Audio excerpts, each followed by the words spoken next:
official. We are in a new year of reading and there are so many freaking books I want to read and there's just not enough time. But now that I've done this for about 2 years, I know for a fact I can read at least 55 books. So within those 55 books, I want to read these 10 specifically. We cannot finish the year without reading these. Do you hear me? Thank you for listening. I want to hit the ground running this year. I want to read nothing but good books. If anything, I think the worst case scenario, I want to read 3-star books. Worst case, because I know what my hidden flaw is. I figured out all the 1-star reads that I've been reading recently, especially last year, they all have a similar formula. I finally figured myself out. I am disgusted. Obviously, I had a little bit of sugar, but the facts do not lie. This is my formula for bad books, okay?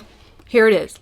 I either get it off of BookTok, sorry not sorry. It's a popular romance, a recently written popular romance. I said what I said. Especially if I find it off of BookTok.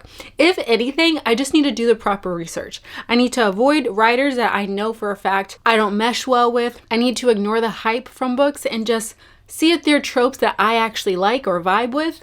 And go from there, because those are where all my pitfalls are. Every single 1-star, 2-star book that I read last year was from BookTok and was like a popular romance. So I did to myself, but we've grown now. New year, new me. I'm not making the same mistake anymore. So if that's the case, I do feel like we're gonna have a better year this year. Yeah, I do. And with that in mind, there are some books that I definitely want to read for sure. So last year we read the Harry Potter series, like in the beginning of the year. I believe it was like February through March. I read the entire series and that was so fun. I loved being in the whole world. I loved reading each book back to back to back to back, but I want to read classic series like that. Maybe we do that once a year, make that a tradition. So I'm thinking this year we dedicated an entire month to the Percy Jackson series.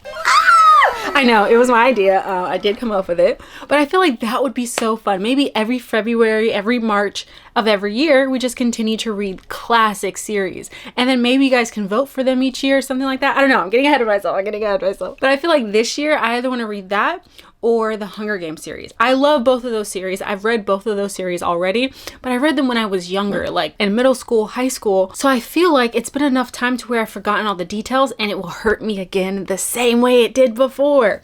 So let me know in the comments below, should we do Percy Jackson series or the Hunger Games series? Maybe after I post this video, I could do a community post and then ask y'all which one we should do. But I feel like either way, we're gonna do both of them. Just which one are we gonna do this year? Let me know. So that's the first book / series I want to read this year, no matter what. It's either the Percy Jackson series or the Hunger Games series. So that counts as one book situation. Now, if you live under a rock, which I did with Harry Potter, the Percy Jackson series is basically the same formula of Harry Potter, just a different story. So the Percy Jackson series follows Percy. He's a young kid. He has been having like weird instances at school. He doesn't really understand what's going on until his mom lets him know, like, hey, your dad's actually Poseidon, the god of the sea. So I didn't let you know that, but now that you do know, you need to go to Camp Half-Blood, where they're going to teach you about your history and how to control your temper and all of these things. And then he has to solve these different mysteries and figure out more about himself, and you follow him and his friends basically grow together.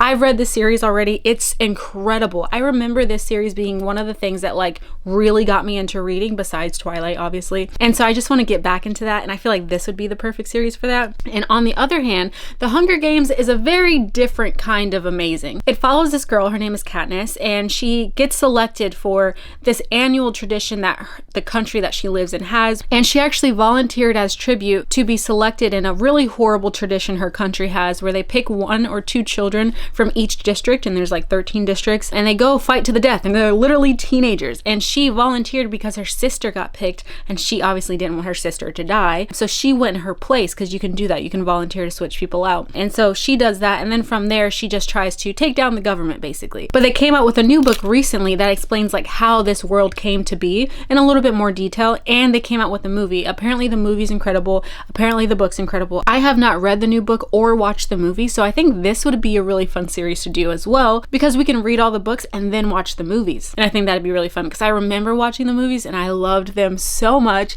I did like the books more, but I'm a reader, so obviously that's gonna be the case. But either way, I feel like either series is gonna be incredible. So y'all just let me know in the comments what we should do. Next non-negotiable for me is a specific book. It's Circe by Madeline Miller. Now, I did read Song of Achilles about 2 or 3 years ago at this point, and that book broke me. It was so incredible. I literally cried. It was amazing. And I heard Circe is just as good. They're both dealing with Greek mythology, but with Circe, there's a female main character. She's basically born from gods, but they banish her to the mortal world because they're a little bit afraid of her and her powers. And when she comes to the mortal world, she basically falls in love with humans and our way of living. And at some point, she basically causes a war between the gods and the humans, and she has to decide which side she's on and fight for the things that she loves. And it follows that story. If I know anything about how these books are, I know it's going to break me, but I heard incredible things about this book, and it's been on my bookshelf for God knows how long. I think like 2 years. So I just need to read it at this point, and I really want this year to be my like year of reading classic good books, and I feel like that would be a great way to start. So there's that. But if we can take a step back from fantasy for a sec, I have to read Magnolia Parks. I have to. It's actually so embarrassing how late I am. Everyone has read this series. Everyone knows it's amazing, except for me, and I'm just tired of it. I'm tired of the FOMO. It has gotten me to the point of no return at this point. It makes me sick that I don't know the characters, I don't know the drama, and it has to end. It has to end this year. And if you're also lost in the dark with this, it follows this like power couple in England, but they have a very tumultuous relationship. So they're always up and down. They never really see eye to eye. They're cheating on each other. It's like not the healthiest situation, but they are in love. They do love each other. And throughout the story, you're just trying to see, is love enough to save this relationship? Can they trust each other enough to follow their heart and still be in love? And apparently just the way she goes about writing this story is really incredible, and it's a must read that I haven't read. And it truly sounds like it's so much more than romance though. It sounds like it's about romance, but it's also about self-growth, self-actualization, like building boundaries, understanding your own shortcomings and how you can be better in relationships. And I just would love that perspective from not only Magnolia, but also the guy that she's dating. I can't remember his name. Sorry, I didn't read the series, but I hear it's really good, and I just really want to get to it at this point. Like if Shaughnessy has to tell me to read this book one more time, I'm gonna fight myself. Like I can't imagine her patience. I keep saying I'm gonna read the book and never read the book. So I feel like this year is the year. I need to do it, especially with summer coming up. Maybe I'll make it a summer read, but no matter what, in 2025, Magnolia Parks gets read. You can screenshot me. I'm scared now.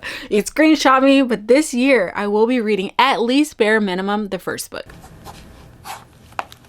Next up is my first Murakami. If you don't know Haruki Murakami, he is a Japanese author who's a little bit problematic, but he's really good. And Jack Edwards, one of my favorite booktubers, he always talks about his books, always talks about his writing. And yes, some of his female main characters are pretty problematic, the way he writes them.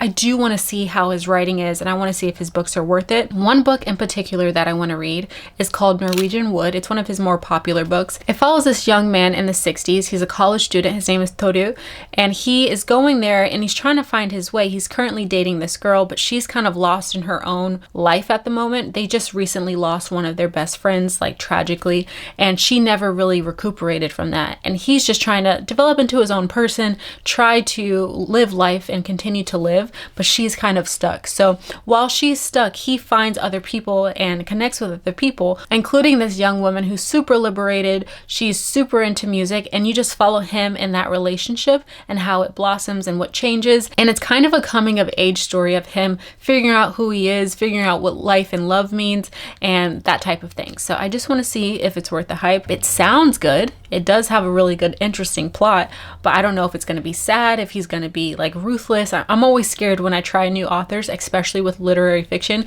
because they never hold back, but it is my favorite genre. So I feel like I have to give him a shot. I'm smacking this gum to the moon. I'm sorry, y'all. Anyway, the next one is one that I've mentioned very recently, so I'm not going to harp on it, but I want to read Dark Matter. We talked about it. I was supposed to read it last year. I am so sad that I did not. We will read it this year. And if I have to give this description one more time, I'm going to choke myself. Like, I need to just read it. The reason why I keep having to bring it up is because I keep not reading it. But Black Matter is apparently an incredible book by Blake Crouch, and it follows this physicist. He lives a very normal life, but one day it seems like he gets mugged, and he wakes up one day and his whole life is completely different. He no longer has his wife, kids, or job. He lives in a completely different reality, but in this reality, all of his wildest dreams come true, and he has to figure out if he wants to live in this world or the world that he left, and which one is reality. So obviously that sounds incredible. Obviously, I need to shut up and just read it. So obviously, I'm gonna read it this year. Stop the cap. But you know a book that I haven't talked about very much? I have talked about it a little bit, but not crazy, is A Discovery of Witches.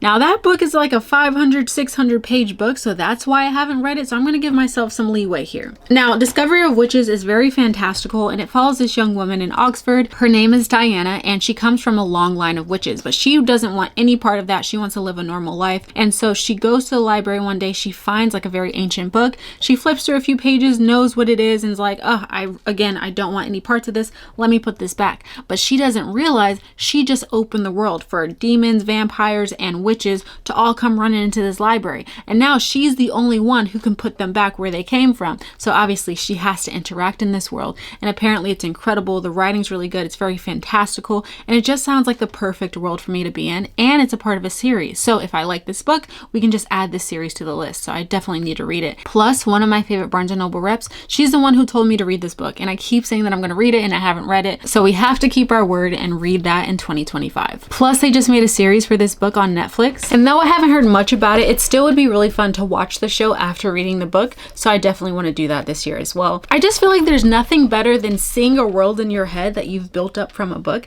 and then seeing it portrayed on the screen. Whether the directors do the movie or the show right, it's just really cool to see a world that you've built in your head on the screen. So I definitely want to watch it no matter what. If there's any adaptations for any of the books that I read, I'm gonna watch the show or the movie just because I need to, you know? The next book I have to read this year is Crime and Punishment. Now, this is a Russian classic. It has been translated into English, but the only thing is I hear that the original in Russian is really good. It's very lyrical because it almost reads as like poetry in his native language, and I feel like that would be so cool to experience, but obviously I don't know Russian, so I will be reading the translated version of this, and this is a thick book. This is almost a 700-page book, so it's definitely a commitment, but it is a classic, and I want to be well read. I want to be well-rounded, and this just seems like the perfect book to add to my repertoire.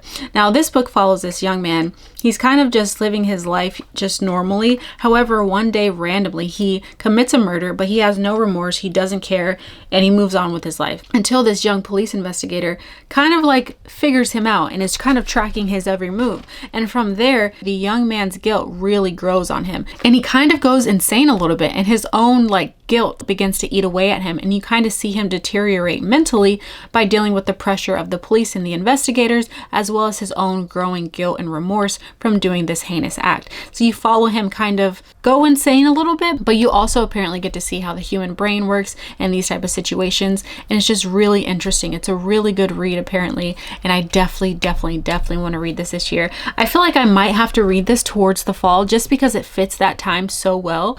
I just need to know how to break it down without feeling too overwhelmed because it's very thick, not only by the length but also the language. It takes a lot to understand what's going on. There are very complex characters and character development that you have to follow to understand the significance of the story. So I don't want to just rush through it and try to read it just to read it. I really want to focus on it and try to give it my attention so that I can see why it's considered a classic. So if anything, I think it might run into like a month or 2 month process where we read this, but I feel like it'd be really fun to do so. Now the next one, I just have to read the synopsis for you. I already have the physical book, but the synopsis gets me every time. Okay, are you ready for this? Are you ready to add this to your TBR? Listen to this. And don't worry, I'll read it right this time.